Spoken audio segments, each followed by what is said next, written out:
할렐루야. 네, 반갑습니다. 또 다시 초청해 주셔서 감사합니다. 오늘은 그 때문을 덕분으로 라는 제목으로 야고보서 본문을 가지고 좀 은혜를 나누고자 합니다. 이렇게 아까 기도해 주시는 분도 말했지만 지금 참 어려운 시대를 살아가고 있습니다. 그야말로 이렇게 광야 같은 세상이죠. 뭐 이렇게 IMF 때보다 더 힘들다 이렇게 다들 또 이야기하십니다. 청년들은 또 이렇게 헬조선 이래서 국가와 이 시대를 또 원망하기도 하죠. 그런데 이 원망하는 사람은 결국 그 광야를 벗어나지 못한다라는 거예요. 광야에서 살다가 광야에서 죽습니다. 여러분, 어떻게 해야 광야를 통과할 수 있을까요? 성경은 그 출애굽기를 통해서 그 세상으로 상징되는 애굽과 또 천국으로 상징되는 이 가나안을 놓고 그 애굽에서 가나안 땅까지 가는 과정을 이스라엘의 역사를 통해서 우리에게 이렇게 말해주고 있습니다. 그런데 그 세상과 천국 사이에 뭐가 있냐면 광야가 있습니다. 이 광야가 현재 우리가 머물러 있는 곳이죠. 그래서 어차피 우리는 광야에 살고 있는 것입니다. 한 번도 이 세상이 쉬웠던 적은 없습니다. 그렇잖아요. 뭐 전에도 그랬고 또 지금도 그렇고 앞으로도 세상은 항상 힘든 광야일 뿐입니다. 이 광야는 정말 이 원망할 만한 곳이에요. 저도 그 이집트하고 이스라엘 그 사이에 있는 시나이 반도라는 이 역삼각형 모양의 광야, 이스라엘이 뭐 그곳에서 광야 생활을 했다고 추정하는 그곳을 2번이나 가봤습니다. 근데 정말 사람 살 곳이 못 되더라고요. 사막 비슷한데 베두인족이라는 사람들이 오아시스를 중심으로 조금 살고 있긴 하지만 이 사람이 살 곳은 아니에요. 성경이 말하고자 하는 바는 뭐냐면 그것이 인생이다 그러는 거예요. 인생은 원래 광야 같은 거다. 하나님이 인간들을 그런 곳에 두시고서는 원망 하나 안 하나 보는 거죠. 당연히 원망하죠.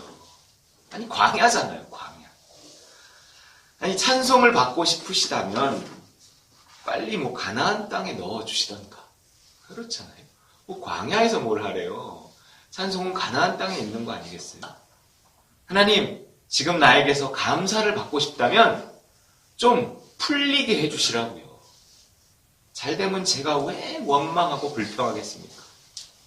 지금 제 꼴을 보세요. 아니, 우리 또 회사 상황을 보세요.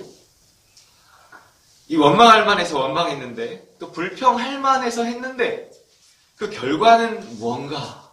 그러면 심판과 멸망이다. 이래요. 그래서 고린도전서 10장 10절에 보면 성경을 찾는 분위기인가요? 한 번만 찾아보시겠어요? 고린도전서 10장 10절에 고린도전서 10장 10절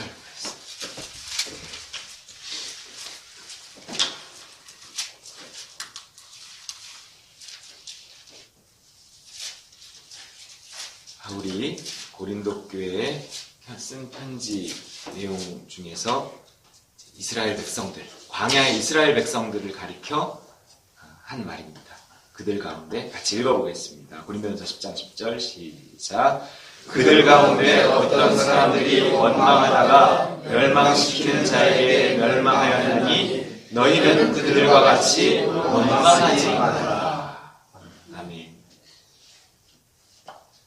그들이 누구냐면 출애굽해서 광야에 있었던 이스라엘 백성, 곧 우리들입니다. 우리 광야에 살고 있잖아요. 원망하지 말래. 그러면 멸망한답니다. 오늘 본문도 뭐라고 하냐면 야고보서 5장 9절에 형제들아 서로 원망하지 말라. 그리하여야 심판을 면하리라. 보라 심판주가 문 밖에 서 계심이라. 아니 원망할 만한 상황 가운데 두시고서 원망하지 말라니요. 뭐 그냥 그러면 입을 그냥 꽉 다물면 되는 건가요? 원망 안 했잖아. 우리는 가나안 땅에 넣어주시면 그때 감사하겠다 그래요. 하지만 하나님은 감사하면 넣어주겠다 그러시는 거죠. 아니 뭐 그러면까지 뭐 감사하죠 뭐. 아니 감사해요. 근데 그런 감사 말고 진정한 감사 또 이러잖아요. 아니 말이 되냐고요. 지금 내 상황을 모르시는 거냐고요. 싸워봤자 하나님하고 싸워봤자 소용없습니다. 하나님의 고집이 항상 더 세요. 그 자리에서 답을 찾아야 됩니다. 여러분 어떻게 원망을 감사로 바꿀 수 있을까요? 사실 이 원망하고 불평하는 삶 자체가 심판받은 자의 모습, 이미 심판받은 자의 모습입니다. 불행한 거잖아요. 여러분 그렇게 살다가 그렇게 죽는 게 멸망입니다. 얼마나 많은지 몰라요. 예수 믿는 사람 가운데서도 그렇습니다. 내내 불평 속에 살다가 불평 속에 죽습니다. 원망을 벗어난다는 것은요, 이 불행을 벗어난다는 거예요. 여러분 유일하게 그 광야에서 원망을 벗어났던 사람이 있었어요. 이스라엘이 광야 생활을 할 때 원망을 벗어났던 사람 누구죠? 두 사람이라고. 여호수아와 갈렙 맞습니다. 이 정당한 자격을 가지고요 가나안 땅을 밟은 것은요 이 두 사람뿐이었어요. 그들이 어떻게 가나안 땅에 들어갈 수 있었을까요? 그들은 이미 아직 광야에 있었을 때 그 마음의 불행을 이미 벗어 던졌기 때문에 그렇습니다. 원망을 극복했기 때문에 그래요. 가나안 땅에 들어가서야 비로소가 아니에요. 이미 광야에 있을 때부터. 하나님이 누구를 천국에 넣으시는가? 이 마음이 먼저 천국된 사람입니다. 하나님이 누구의 문제부터 해결해 주시는가? 마음의 문제를 먼저 해결한 사람이에요. 그렇잖아요. 여러분 직원들 많이 뽑으시죠? 직원을 뽑는데 내내 원망하는 사람을 뽑고 싶으세요? 다 감사하는 사람을 뽑고 싶으세요? 제가 있는 교회 청년 하나가 삼성에 들어갔는데 이렇게 썩 좋은 대학을 나오지 않았는데 정말 하나님 은혜로 삼성에 들어갔어요. 들어가서 이제 연수를 봤는데 그 연수에서도 1등가를 해갖고 이렇게 상을 받고 뭐 이렇게 했어요. 근데 그 친구는 정말 딴 거보다도 인성 뭐 이런 거죠. 굉장히 이렇게 사람이 이렇게 싹싹하고 친절하고 유하고 되게 착하고 그렇습니다. 그게 거기에 가지고 통하더라고요. 정말 특히 요즘에 사람 뽑을 때 인성을 중요하게 생각하더라고요. 원망하는 사람보다는 감사하는 사람이 잘 될 확률이 크다는 거죠. 아니 붙으면 내가 왜 원망해? 나도 붙고 나면 감사할 수 있다고. 그런데 문제는요, 그런 사람에게는 감사할 수 있는 기회가 잘 안 주어진다는 거예요. 이미 내적으로 감사가 있는 사람에게 외적으로도 감사할 수 있는 기회가 주어집니다. 사장님들도 마찬가지. 사장님이 웃고 있으면요, 아 저기 잘 되는 회사인가 보다. 그리고 거래처도 더 늘어나지 않겠습니까? 근데 사장님이 이렇게 근심이 크하고 뭐 이런 표정으로 있으면 아 회사가 안 되나 보다. 그리고 좀 그런 회사가 안 되나 보다 이러면 좀 위험하다. 또 이렇게 느끼면 사람이 또 이게 뭔가를 이렇게 투자하거나 거래하기가 쉽지 않아지죠. 그래서 주변에 이렇게 사업하시는 분이 있는데 그 표정으로 그 사업 현황을 다 알 수가 있겠더라고요. 그래서 참 말 꺼내기도 좀 조심스럽고 항상 그래요. 우리는 항상 뭐라고 하냐면 풀어주세요. 웃을게요. 그러지만 하나님은 뭐라고 하실까요? 웃어라. 풀릴 것이다. 그러십니다. 어떻게 먼저 웃을 수 있을까요? 그럼에도 불구하고 행복해질 수 있을까요? 방법은 하나입니다. 오늘 하나님의 나라에 들어가는 겁니다. 여러분 따라해 볼까요? 오늘 하나님 나라에 들어가야 한다. 아멘. 여러분, 우리가 세상에 있는 한 세상을 초월할 수 없습니다. 죄로 물든 세상은 우리를 가만 놔두지 않아요. 살벌합니다. 아무리 긍정적으로 살아보려고 해도요, 결국 뭐 부모 때문에, 뭐 마누라 때문에, 자식 때문에, 뭐 그 직장 상사 때문에, 뭐 또 가난 때문에, 잘못 태어난 뭐 이 시대 때문에, 또 뭐 정권 때문에, 돈 떼먹은 그 거래처 사장놈 때문에 원망이 끊이질 않아요. 그 문제만 해결되면 살 것 같아도 세상에 있는 한 문제는 줄을 섭니다. 그렇더라고요. 그런데 내가 오늘 세상에서 죽고 하나님 나라에 들어가면 모든 문제는 해결돼요. 그렇잖아요. 죽었는데 뭐 죽은 사람한테 무슨 문제가 있어요. 또 그렇잖아요. 천국에 있는데 내가 오늘 죽고 천국에 이르면 천국에 있는 사람이 무슨 문제가 있겠어요. 원망은 감사로, 불평은 분명 찬송으로 바뀔 겁니다. 때문은 덕분으로 바뀌지. 뭐 진짜로 죽으라는 게 아니에요. 뭐 죽고 싶다고 죽어집니다. 스스로 죽으면 문제가 더 복잡해지는 거 아시죠? 그래서 예수님이 오신 거라는 거예요. 죽지 않아도 죽음의 효력이 나타나 죽은 사람처럼 하나님 나라에 들어가는 겁니다. 하나님 나라는 죽어야 들어가니까요. 문제가 그대로 있는데도 별로 걱정이 되지 않아요. 그 나쁜 놈은 여전히 나쁜 놈인데 적으로 생각되지 않습니다. 이 기분이 좋기 때문에, 행복하기 때문입니다. 이게 예수님이 주신 하나님 나라 복음이라는 거예요. 자기 목숨을 바쳐 만드신 구원이에요. 성경 구절 하나 더 찾아보실까요? 누가복음 4장 43절이거든요. 예수님이 왜 오셨는가? 예수님이 왜 오셨는가? 예수님은요, 마귀의 일을 멸하러 왔다 이러기도 해요. 마귀의 일이 뭐냐면 우리를 불행하게 만드는 거예요. 그러면 예수님의 일은 뭐냐면 우리를 행복하게 만드는 거죠. 누가복음 4장 43절. 예수님이 어떤 일을 위해서 보내심을 받았는가? 예수님은 무엇을 전하러 오셨는가? 누가복음 4장 43절입니다. 예수께서 이르시되 시작. 예수께서 이르시되 내가 다른 동네들에서도 하나님의 나라 복음을 전하여야 하리니 나는 이 일을 위해 보내심을 받았노라 하시고. 아멘. 예수님 왜 오셨다고요? 복음을 위해서. 하나님의, 그 복음이 뭐냐면 하나님의 나라 복음이에요. 복음은 하나님의 나라에 관한 소식입니다. 예수님이 왜 죽으신 건가? 하나님 나라 복음을 만들어서 우리에게 주시려고 죽으신 거예요.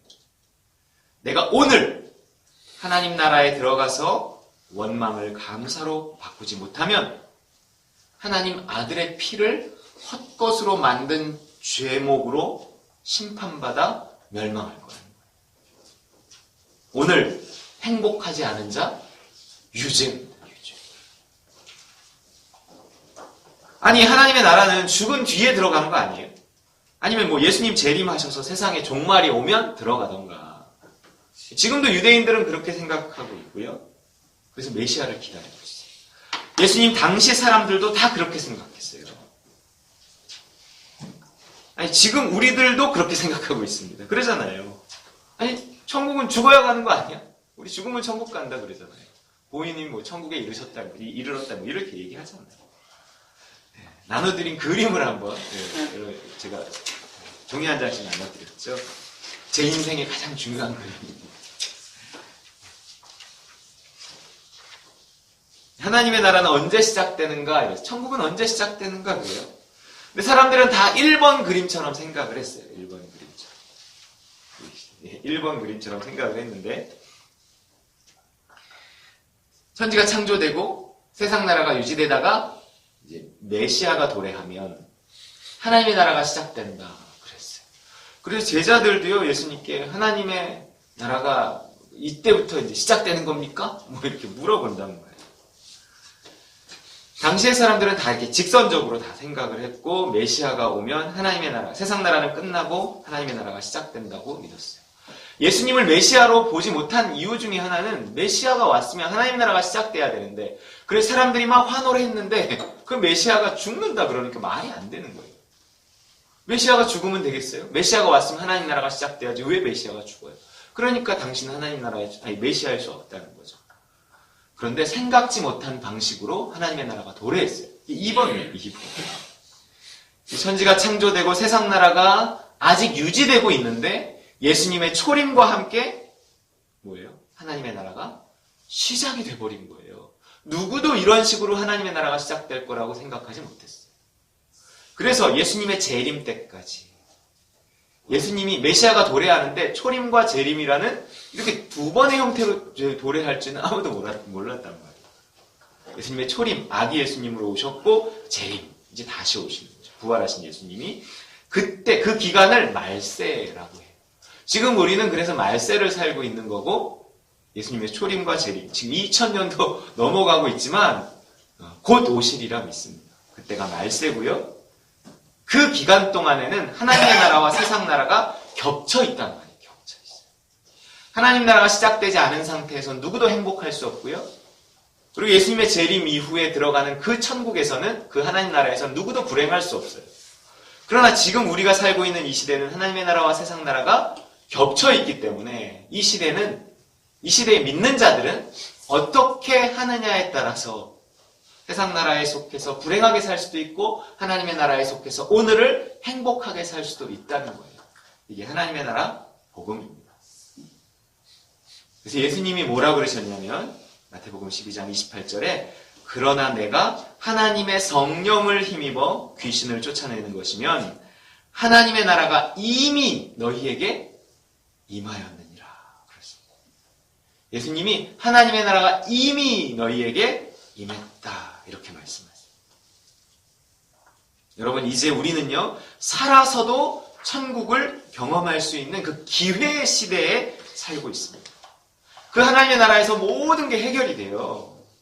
그래서 예수님이 다른 무엇보다 너희들 뭘 추구하며 살아야 되는지 아느냐? 정말 행복하고 싶다면 무엇이 너희에게 있어야 되는지 아느냐? 하나님의 나라. 그의 나라라는 거예요. 그의 나라. 그러니까 너희는 먼저 무엇보다 너희들 지금 뭘 추구하면서 사느냐? 하나님의 나라를 추구하며 살아라. 그의 나라를 구하며 살아라. 그리하면 이 모든 것이 나머지는 다 해결이 된다. 그 나라 안에서 모든 고난은 사라지고 문제는 해결된다. 이게 그 유명한 말씀이잖아요. 뭐죠? 마태복음 6장 33절 그런즉 너희는 먼저 그의 나라와 그의 의를 구하라. 그리하면 이 모든 것을 너희에게 더하시리라. 이게 뭐 꼭 나라와 민족을 위해 먼저 기도하라거나 교회를 위해 먼저 기도하라거나 꼭 그런 얘기는 아니에요. 오히려 이 얘기는 하나님의 나라를 추구하라는 거예요. 우리의 삶의 가장 우선순위는 내가 무엇을 초점에 맞춰서 무엇을 구하는 삶을 살 것인가? 하나님의 나라를 추구하는 삶. 오늘 하나님의 나라가 내 삶에 임하게 하는 그 삶을 살라는 거예요. 자기가 원하는 바를 기도하게 돼 있거든요. 그러니까 먼저 그의 나라를 구하라는 건 먼저 뭘 원하라는 거예요. 하나님의 나라를 원하라는 거예요. 그래서 주기도문에서도 하늘에 계신 우리 아버지 뭐 이렇게 서문을 시작한 다음에 이제 본론적으로 무언가를 구하기 시작할 때 제일 먼저 뭘 구한다고요? 나라가 임하시오. 하나님의 나라를 구한다고요. 왜냐하면 먼저 그의 나라를 구하라 그랬으니까. 주기도문, 예수님 가르쳐주신 기도에도 먼저 그의 나라를 구하고 있어요. 자, 그 나라는 누가 차지하는가? 구하는 자가 차지합니다. 누가 들어가는가? 기도하는 자가 들어가요. 내가 오늘 세상 나라에 속해서 여전히 원망하고 불평하며 살 것이냐? 아니면 하나님 나라에 속해서 감사하고 찬송하며 살 것이냐 하는 건 오늘 하는 기도에 달려 있습니다. 믿으십니까? 네. 정말 그래서 기도가 이렇게 중요한 거예요. 그런데 문제는 기도라는 게 그냥 나오지 않더라고요. 여러분은 언제 기도가 되던가요? 편할 때? 별일 없을 때? 아니에요. 이런 표현 써서 죄송합니다만 뭐라 그러냐면 사람들이 똥줄이 탈 때 뭐 이러더라고요. 정말 그때 기도가 나와요. 그렇다면 우린 이런 거예요. 세상의 모든 나를 힘들게 하는 그것들을 이용해서 기도함으로 하나님 나라에 도달하는 겁니다. 이게 비결, 하나님 나라에 들어가는 비결이에요. 나를 힘들게 하는 이 세상의 모든 것들을 이용해서 하나님 나라에 도달하는 거예요. 그래서 오늘 본문이 있는 야고보서 5장 13절에서도 뭐라고 하냐면, 오늘 본문 다시 한번 찾아볼까요? 오늘 본문이 있는 야고보서 5장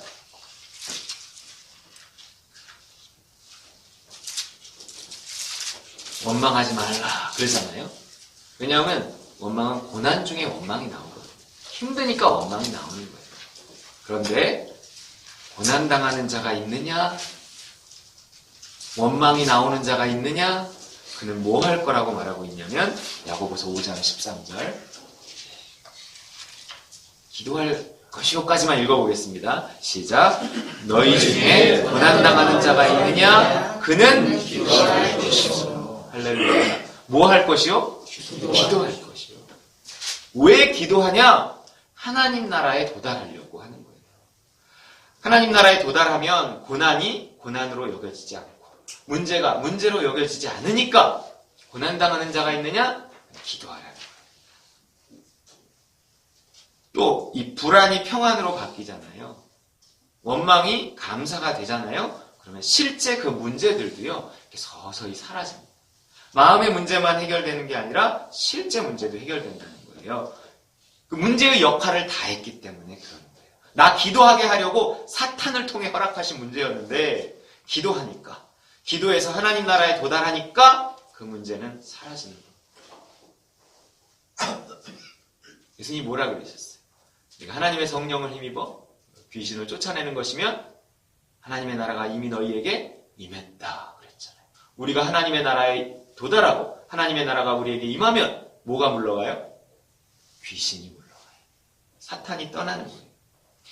그래서 그 오늘 9절 본문 다음 절에 누구 얘기가 나오냐면 욥을 생각해봐라 이러면서 욥 얘기가 나와요. 욥이 어쨌는데요? 극심한 고난 중에 있었지만 사탄으로 말미암아 극심한 고난 중에 있었지만 기도로 원망을 이겨내잖아요.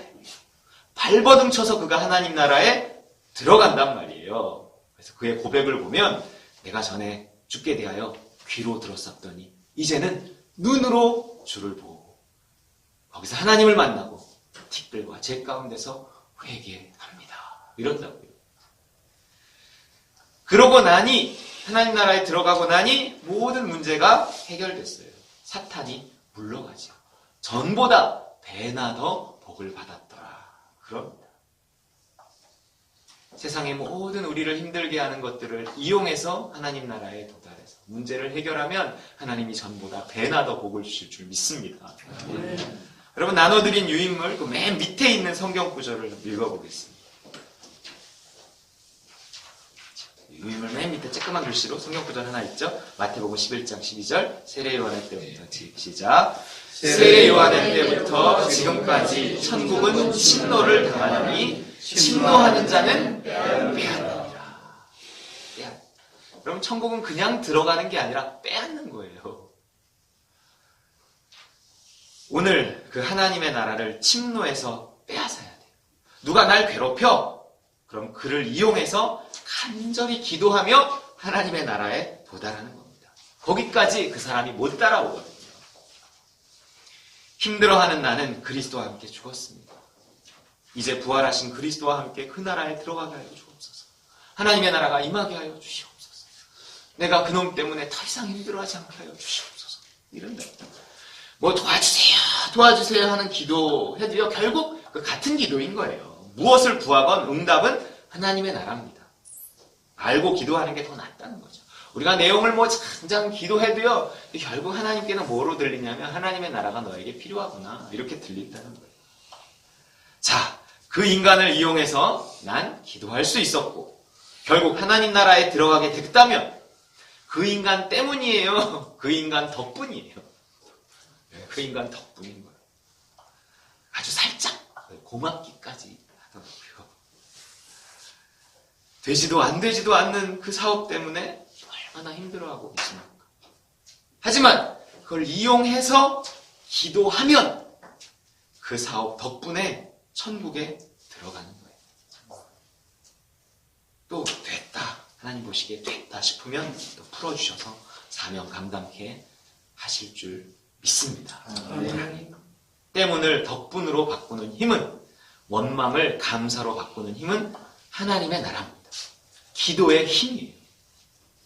이 시대는요, 우리에게 더 많은 기도를 요구하고 있습니다. 어둡지만 인내하고 기도하면 그 어떤 시대보다도 더 우리의 믿음을 강하게 해서 더 크고 화려한 천국에 들어가게 하실 것입니다. 때문을 덕분으로 바꾸는 이 하나님의 나라 복음이 CBMC 부천주의 모든 분들, 또 그 가정과 교회와 사업장 위에 풍성하시기를 주님의 이름으로 축원드립니다. 아멘.